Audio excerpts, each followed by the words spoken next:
ఎంతసేపు చూస్తారు, బోరింగ్ కూడా చంపుతూ ఉంటారు అంతే కదా. ఫైనల్గా వైలెన్స్ అంటే ఏంటి, అవును. వందల మందిని చంపుతూ ఉంటారు. అది ఎంత స్టైల్గా అందరూ దీని మీద ఫోకస్ చేస్తున్నారు.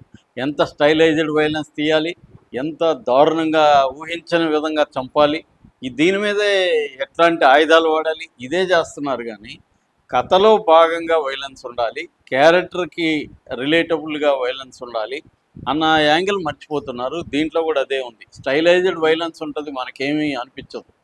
చూస్తూ ఉంటే ఒక స్టైలైజ్డ్ వైలెన్స్ పోతూ ఉంటుంది, మనం కనెక్ట్ అవ్వము, మనకి ఎమోషనల్ ఇంపాక్ట్ ఉండదు, అలాగా ఉండదు అనమాట. నిజానికి one of the best performances ఇచ్చాడు యాష్ దీంట్లో. యాష్ లేకపోతే అసలు ఈ సినిమాని మినిమం కూడా చూడలేము. యాష్ చాలా బాగా ఇచ్చాడు, చాలా స్టైలైజ్డ్ ఉంది.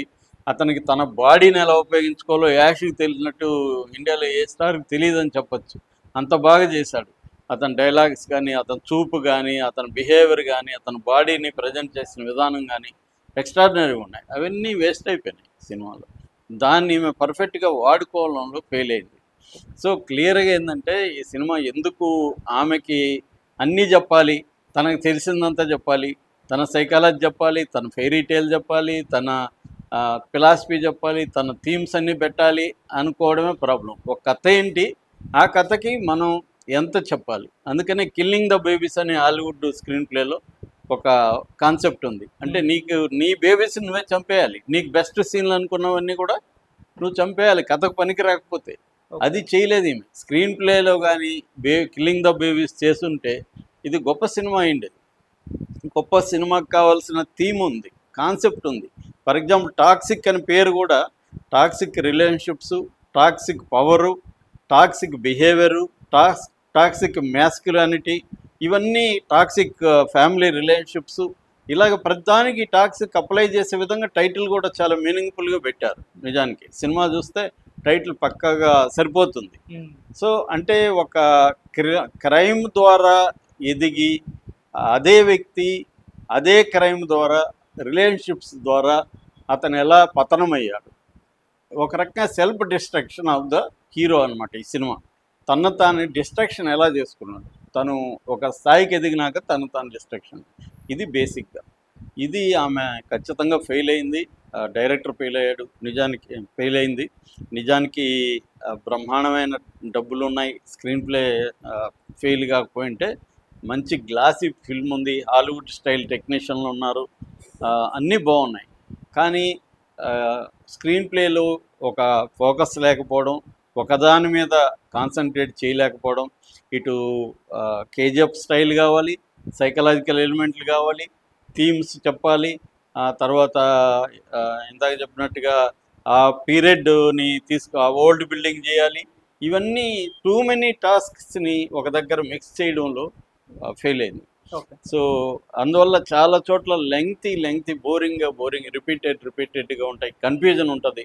అంటే ఏది వాడి మెమరీ, ఏది రియల్, ఏది ఇమేజరీ, ఏది ఫెయిరీ టేలు, ఈ జనాలకి అర్థం కాదు. ముందు నువ్వు ఏదన్నా చెప్పు, జనాలకి అర్థమయ్యేటికి చెప్పాలి. రాజమౌళి బలం అదే. రాజమౌళి బలం ఏంటంటే జనాలకి అర్థమవుతుందా లేదా అనేది ఇంపార్టెంట్.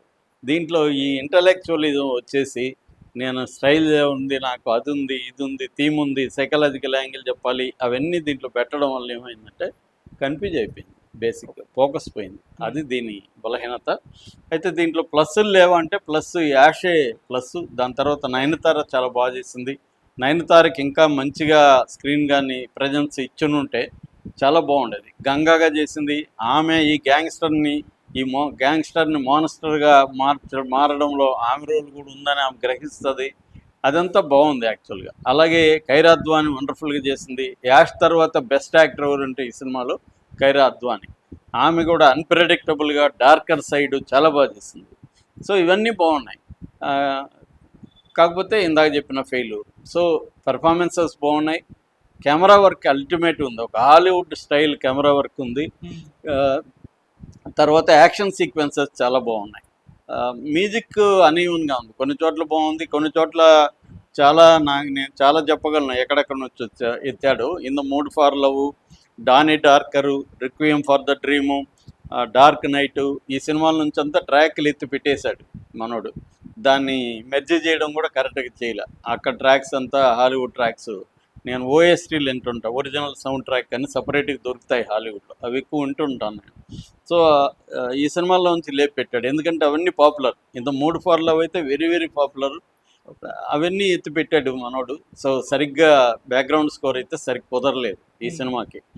అతను కూడా కన్ఫ్యూజ్ అయినాడేమో అనిపించింది నాకు ఈ సినిమాలో. అంటే నీది దేని మీద ఫోకస్ చేయాలి, థీమ్ మీదనా, ఇతని మీదనా, కథ మీదనా, దేని మీద ఫోకస్ చేయాలి? మల్టిపుల్ ఉన్నాయి. సో ఆ కన్ఫ్యూజన్ అతనిలో కూడా కనపడుతుంది. సో అది మైనస్. ఇక ఓవరాల్గా స్టైల్ చాలా బాగుంది, హాలీవుడ్ స్టైల్. ఒక హాలీవుడ్ సినిమా చూస్తున్న glossy feeling, richness, production values ఇవన్నీ బాగున్నాయి. మైనస్లు చెప్పుకోవాలంటే screenplay minus, BGM minus, story emotion లేకపోవడం మైనస్, లెంగ్త్ మైనస్. ఇంత లెంగ్త్ అవసరం లేదు, 3 గంటల 10 నిమిషాలు. ఈ పిచ్చేంటో ఈ పాన్ ఇండియా సినిమాలంటే 3 గంటలు ఫిక్స్ అయిపోవడం, 3 గంటలకి సరిపోయే స్టప్పుని పెట్టడం. ఎడిటర్లకి ఫ్రీడమ్ ఉండదు, 3 గంటలు ఉండాలి కదా. ఎవడు చెప్పాడు మీకు 3 గంటలు ఉండవు? 2 గంటల్లో హాలీవుడ్ సినిమాల క్లాసిక్స్ లేవా?